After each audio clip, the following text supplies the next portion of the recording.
And good afternoon, everyone. I'm Kira Phillips. We're coming on the air because our ABC station WLS is reporting there is a verdict in the Sonya Massey police shooting trial in Illinois. A jury has just found former deputy Sean Grayson guilty of second-degree murder for shooting and killing Massey in her kitchen after she called 911 to report a possible intruder in her home. You will remember this body cam video. It's very disturbing. It shows Deputy Grayson opening fire while she was holding a pot of boiling water. Grayson saying he feared for his life in this moment. Jury deliberations began yesterday. Grayson has pleaded not guilty, testifying in his own defense. Let's get right to our Matt Rivers. He's there at the courthouse. Matt, what can you tell us?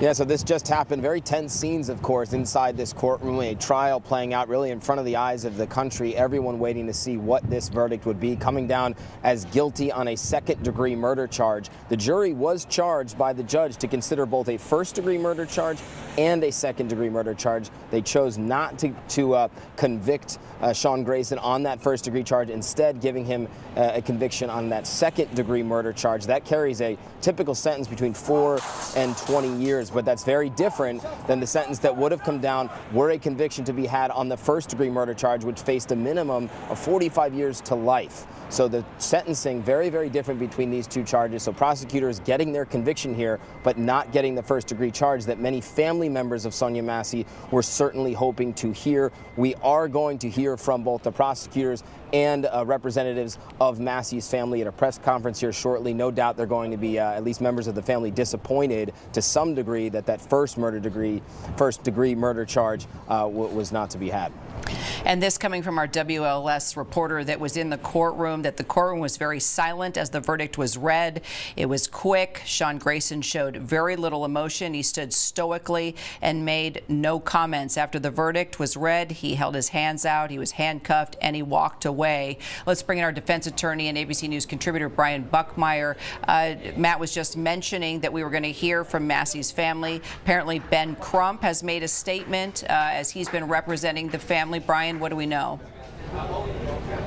Yeah, so what we're seeing so far, I'm just seeing some of this statement now. It's typical what you would think of statements, especially from Ben Crump, talking about how the death of Sonya Massey really led to significant reforms in Illinois. We know that this also had an impact in terms of a civil lawsuit where a $10 million settlement for the family was brought apart, as also improving police hiring practices. While the jury did not hear all of the details of Sean Grayson's history or of employment, we knew about his employment. So I think in Illinois, since Sonya Massey's killing, we've seen a greater emphasis on who is being hired as local law enforcement and ensuring that individuals who have DUIs or unsavory recommendations based on either their military service or in previous departments, that they don't get hired. Well, no doubt the most powerful piece of evidence was that body cam video. Video doesn't lie. Our Brian Buckmeyer, Matt Rivers, thank you both so much. Our coverage does continue on ABC News Live and abcnews.com. David Muir will be here with the entire team for World News Tonight. I'm Kira Phillips here in Washington, D.C. We'll take you now back to your regular programming. This has been a special report from ABC News.